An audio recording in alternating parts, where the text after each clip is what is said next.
And this is kind of like our Rocket 101 class. And you know, we launch rockets all the time at Skinwalker Ranch, and people ask us, you know, or say a lot of times, you see it posted on various social media, why do y'all launch so many rockets? It's just rockets and rockets and rockets. Well, we haven't launched near enough rockets to really statistically understand if the ranch is causing rockets to fail more than normal or not, but we tend to think that it is happening. Now, the one reason that we launch the rockets mainly is because we've measured in several places there are anomalies that seem to be in the sky above the ground. And we don't have ladders tall enough to go up there and hang a sensor up there. So we've tried, you know, we get helicopters and we'll fly over there, but you know, a helicopter just flight out to the ranch costs like $25,000 just to get it there, right? So we can't use that all the time. We don't have budget for that. Now a rocket, on the other hand, this rocket here is about $100 rocket. And it can go up, depending on which motor we put in it, up to about 3,500 feet. And then a chute deploys, and it takes half a minute to a minute coming back down that the sensors can be in the region that we want to make measurements. And we then get to actually make the measurements cheaply, and we can do it many, many times. That's why we launch so many rockets, right? Well, so what I'm going to do today is we're going to go through all the parts of the rocket. One of you guys want to be my Vanna White? All right. Vanna Red, okay. All right, so this is a basic rocket, right? Go ahead and pull everything out, right? The rocket consists of many components. We'll start at the bottom. This is where the motor goes. And the motor that we use in these are solid rocket motors. They look like this. Inside there is a mixture of a rubber compound, some aluminum perchlorate, and some probably potassium nitrate in there, in a mix that's designed not unlike the solid rocket motors that were on the space shuttle. That was more proprietary blend, but this is, you can buy these from Aerojet and other model rocket, high-power rocket companies. Now, the rocket has a body tube. The body tube is basically the structure that enables support for all the other components and the reason you want to do the rocket. Now, you can't just take the body tube and put a motor in there. It'll just shoot right up through it, and the motor will keep going crazy, and the rocket will explode fantastically, believe us. But there has to be something for it to push against, because if it's not pushing against the rocket, then the rocket's not going to go anywhere and the motor's going to go through it. So this is a burn motor. There's a structure in here we call the thrust structure. That's what the motor intimately makes contact with, and it's usually like a plywood circle bolted to the body tube so it can't break through the rocket. And that's what pushes the rocket upward. Then we need to have something called a recovery system. And that's so we can get the rocket back. Otherwise, you get a lawn dart, which I meant to bring one. Oh, you do? Why don't you run and grab it so everybody can see it? Yeah. Yeah, oh, and anytime anybody wants to jump in and say something, feel free. Now, the recovery system consists of a shock cord, which is usually some version of Kevlar or some other really strong material. And it is tied to a parachute that has shroud lines. And on the other end of that is typically your payload end of the rocket, which is usually capped with a nose cone, right? This is the area where we put the instruments in that we want to make our measurements. So, yeah, we're going to fly that one. So if you want to, Dragon, if you want to go ahead and, so in order for this to work, when you have the rocket motor, all of this part is the part that burns for propulsion. Burns really quick, shoots the rocket up. Then, once you get done burning the rocket motor, the rocket's going, and there will be a number on here, like this is some number H and -14. That means there's a 14-second delay after the motor burns out, because the rocket's still going up. And so they kind of calculate that as the rocket turns over, then there's a fuse in here that's timed at 14 seconds, and there's a charge in the top of this thing. When it burns through, it blows it out, and this is like a cannon. And and so that charge blows the payload section, the parachute, and the nose cone out. Now, does anybody here shoot muzzleloaders or ever shot a muzzleloader by any chance? All right, so if we're going to pack this rocket, what is it you put in after the gunpowder before you put your ball or your mini ball in, so that you so you make sure you get a good connection to the seal of the barrel and so on? Anybody know what you put a patch or some kind of wadding, right? Well, so we have to do that in the rocket, otherwise it'll blow out. Oh, catch that, Dragon. Otherwise it'll blow out and burn up the parachute in a way that it won't actually open. These parachutes are kind of plastic. And wait, Dragon, unfold that. I want you to demonstrate the Z-fold. So there's a special way to fold the parachute also, so it opens when it blows out. We call it a Z-fold. So you fold the parachute like this, and then you lay the shroud lines over it just like you're making the letter Z, and you collapsed it on itself. And you see how he's going back and forth with it? That's called a Z-fold.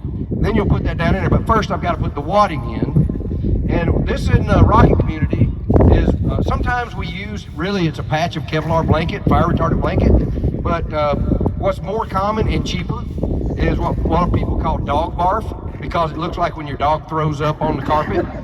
If you look, but it actually is just fiberglass insulation like they blow in your ceiling in your attic. So you drop about a handful in there, that's probably enough. And then you put all your shroud lines down in there. Hey, one of you guys want to help him out with that? I got holding this microphone. So we pack that down in there, we put the chute in, and we'll put any payload in here that we want to put in so that when we launch it. Now, there's a real important thing about rockets that we have to talk about.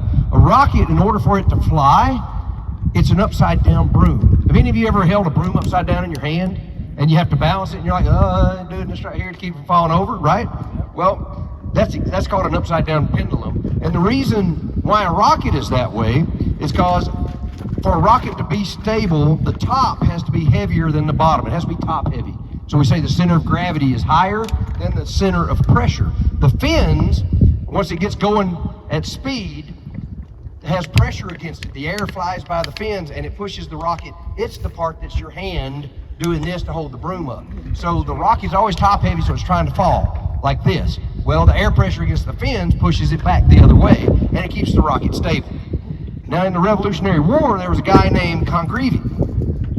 During the Revolutionary War, the rockets they were using for artillery were stick rockets, like a bottle rocket. They were really big bottle rockets. And they'd just go, go off all crazy different directions, and they couldn't tell where they were going to go. But Congreve had the idea that if they used a rocket body and put fins on it and tilted the fins, that then the air pressure would make it spin, and then inherently the rocket would always go in a straight line where they wanted to within some amount of error, and it would spin like that. If you've ever used a bow and arrow and had the fletching on crooked, and you'll see the arrow will spin, well, that's exactly what Congreve came up with. It's probably how he came up with it, because he had fought plenty of natives during the war before the Revolutionary War with the French Indian War. And so these are not that way. These are not Congreve rockets. These are self-stabilizing, and we went through great pains to make sure all these fins are on perfectly straight. And if we glued them on not perfectly straight, you'll know, because it will spin. All right, so we don't just launch, this rocket doesn't have anything in it right now. We don't just, not the payload yet. We don't just launch the rockets all the time with no instrumentation in them. We do sometimes because it is a kinetic sensor. You know, we fly that thing up, and if there's something there, a strange atmospheric anomaly or something else, and the rockets tend to avoid that area against the rocket science is real well understood. We've been flying rockets for 1,000 years. And so we really understand if they veer a certain way, they shouldn't have done that. There must have been an upper atmospheric current. There must have been something. Rockets always do what we call weather cocking. You can launch it straight up, but if there's the slightest wind, a rocket will always turn into the wind and fly into the wind. And that's something we always know. When we launch a rocket, we say, well, the wind's going this way, it should have gone that way, but it went that way. Almost 70% of the time when we launch rockets out of the triangle, we see them go like they're avoiding whatever that blob thing is that we've picked up there. So yeah, somebody was asking earlier if there were ever any women on the show, but there's been women on the show before. And the veterinarian that we use often is female. And this year we had my daughter is she's almost a junior in electrical engineering at the University of Alabama, Huntsville, and we asked her to build us a sensor. And this is the sensor that she built for us, and it's multi-phenomenology. It picks up a lot of... Hello. There's the ranch for you. So that thing's dead, battery's probably dead. I'll just talk louder. So we had her, we asked her to build something with multiple sensors and so on, and that thing measures 11 different things. And we've used it many times at the ranch on drones and in rockets. Is it working out? Hey, it's working out. So did you put it back in there? Not that Travis Did you needs blow it it. out with your All right. I tend to be the soft-spoken one. I'm not so sure that's true in your case. Keep talking, I'll put this back. So you know, I love this because, you know, this is made from parts that any of us can order and assemble into a test platform and program. You know, there's some coding involved. I love everything about this. And you know, again, real science deliverables coming out of this. You know, we take it to altitude, we study what's happening on the way down, and sometimes the results really do surprise us. You know, it could help to elucidate what the heck is going on in that space, especially right over the triangle or over that photogrammetric anomaly, photogrammetry spire that we've shared with everyone. So, and this was built by a young female budding engineer. And stay tuned to season 5 if you're likely to see it. you heard it from Travis. Oh, so there's a motor in this one now. Dragon's finished packing this thing. And like I said, I didn't talk about the launch lugs. These are the other parts here. The launch lugs fit on the rail, the launch rail. And you'll see even the Apollo rockets, even this shuttle, even this new space launch system, even the SpaceX rockets, they have a launch tower that they ride up. Because until it gets going fast enough, the rocket is not stable. It has to be going fast enough to create the air pressure on the fins to do the part of this to balance that upside down broom. So this will ride up the rail until it's fast enough to be stable. And what's really interesting is this thing will only thrust for about 1.5 seconds to 2 seconds, depending on the motor. And you'll be amazed at how far it goes in that amount of time. The next thing, did you put the science tape on the motor? Yes. So, Science tape. The one thing that we wanted to talk about is when we launch this thing, we'll put an igniter in there and we'll trigger it, it'll burn out the rocket, and then as it gets up, a lot of these rocket kits, they used to come with a metal hook that would hold the motor into, so when it blew the charge out, that it would blow all the things out the end like a cannon. Instead, if you don't have that, what happens is it blows the motor out the back instead of blowing the stuff out in front, and then you have the good old-fashioned lawn dart. Did you find the lawn dart? Someone stole his lawn dart. Oh no!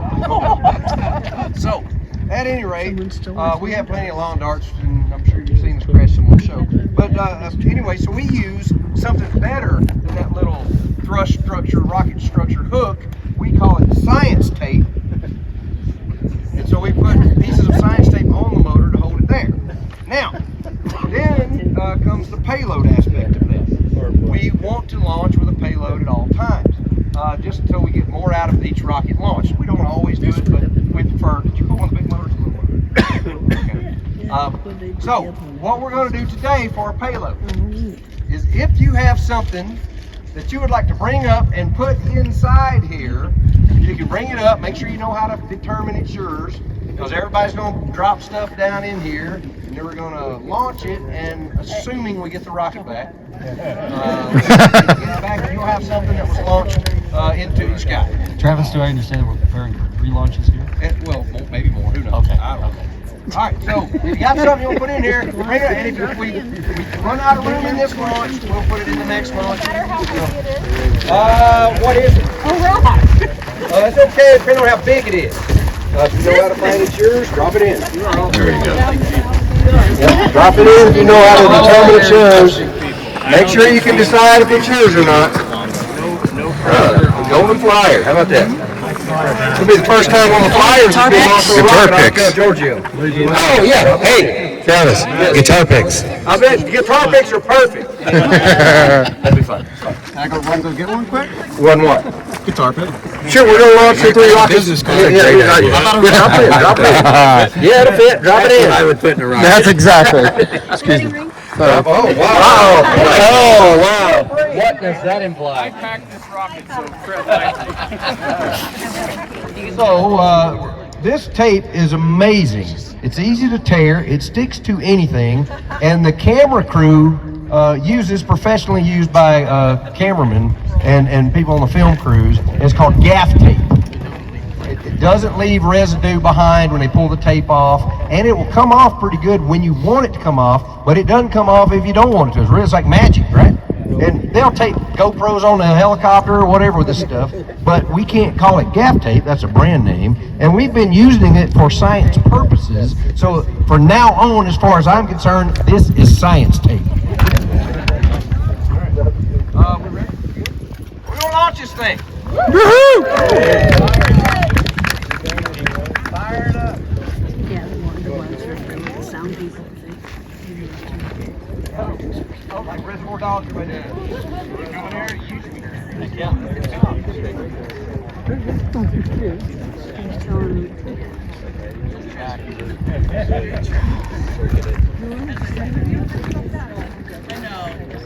That's a big deal for the kids to come out. Because he doesn't allow them out for years. Thomas doesn't allow his position. Eric doesn't want his SWR Team. His has never been. His wife's here. It just picks them up and they've got too much going at their house.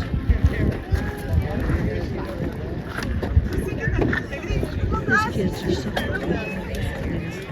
he speaks and they jump.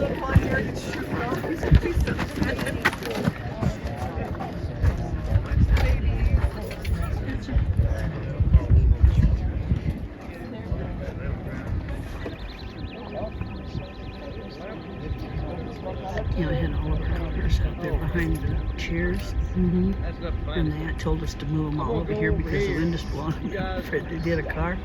And so the rocket went over this way, just over the fence. Caleb, you gonna launch for us? You showing how to do it, Caleb? Yeah. Well, let's go hot. Rocket's going hot.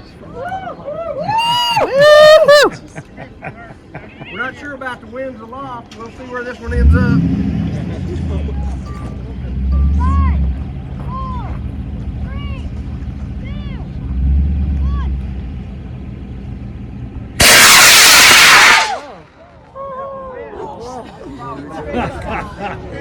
Oh my God. Oh shit, it's still going on. Yeah, it's fast right run. Everybody can run. Yes. There it is. We're gonna get our stuff back.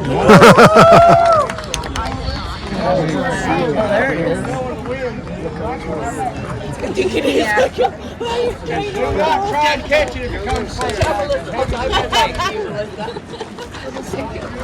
Now the bottom might be the rocket.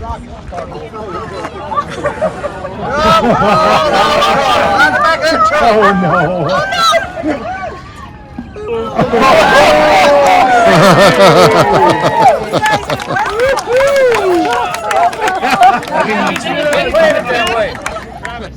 How high did that go? That was somewhere between 2,500 and 3,000 feet. Wow. Come on up and get your stuff. Higher than I thought.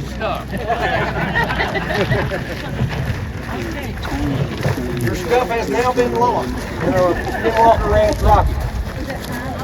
No, it's not. Hey, David Capps got his own rocket now. He could have launched it in something else. Now I know. Put something in the next one. It's in my ear.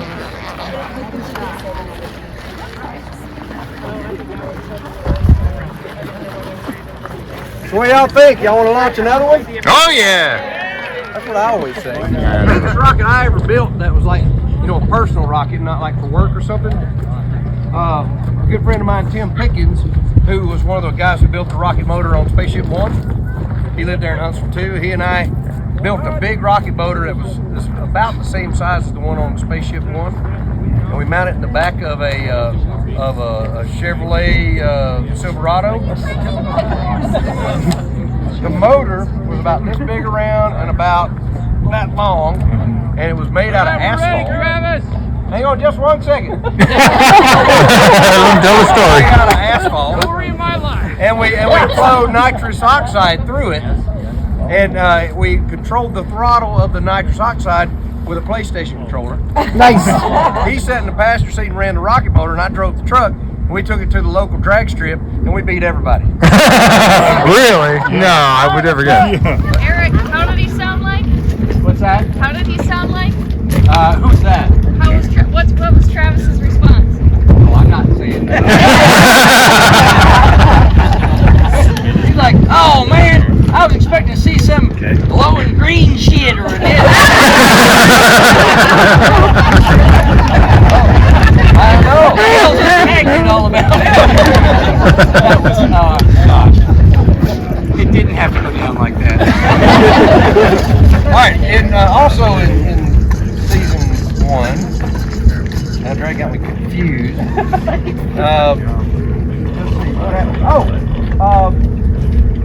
Something happened at Homestead. Something happened at Homestead 2. You got it radiated. You said that first. That's not what I was going to talk about.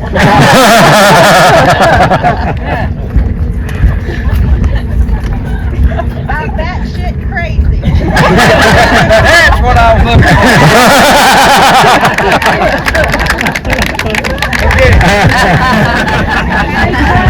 Yeah, we'll do autographs afterwards so everybody come over here so it's not all right down the middle. Yeah. I got a question. Yeah, If a portal opened up right there, would you still run through it? Hell yeah. probably. I might throw dragon through it and tie a rope to it. What if you don't get the dragon back? All right, let's see. Is there anything else? One more. There's not any more miners out here, right? Now, I don't mean people that dig stuff up out of the ground. You don't count. All right. So here's what I'm going to do. Shepherd, so you can annoy your parents whenever you want to. All you got to do is pull this pin. Oh no.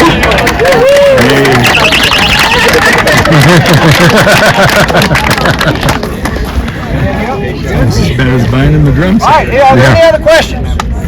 Oh, really? Yes. There's going to be 1,000 questions. I can neither confirm nor deny that rockets may have landed off property. Any other questions? Oh, way back there. Did you figure out why the rockets didn't launch simultaneously? No, that's a really good question. In fact, Okay, so that my theory, and these guys said it was an okay theory. Like you said, everything smart they say is mine anyway, right? So the launch pad that they had runs off of its own Wi-Fi signal, and so we hardwire ours so we know when they're going to go. There's so many different types of signals and things out there on that property between both the unknown signals as well as maybe some of the equipment we're using that we have all kinds of trouble getting a Wi-Fi signal that's supposed to be for our computers and things. My guess is that something interrupted the signal so they didn't go simultaneously. yeah, and it caused a delay, caused too much error, and the error decryption took it extra long, something like that. It's a really good hypothesis, and so that is why we almost never use the wireless rocket launchers. We just Dragon just made us that hardwired one that's got the little light switch on it, and that way we know we're closing the circuit. Let's see, any other questions? Yep. On your payload, you said your daughter Yep. designed that. Did she go off a commercial? No. She designed it all itself with sensors and everything? Yes. So how much was that? So in total parts, it's probably about $300, $400. And then if you added labor and stuff like that to it, if you wanted to buy that and put together and then rocket hardened with Eric and my consultant on top of that, we're probably talking about a $5,000 sensor. But seriously, it was about $500. Cool. When are we supposed to be done with this? No, we're done. Just one more question. What? You ever take a power glider up through that area? We have not. We've thought of various other things, and we are doing things. Just stay tuned. All right, so we don't have a lot. All right, last question. Oh, yeah. Was anything valuable in there?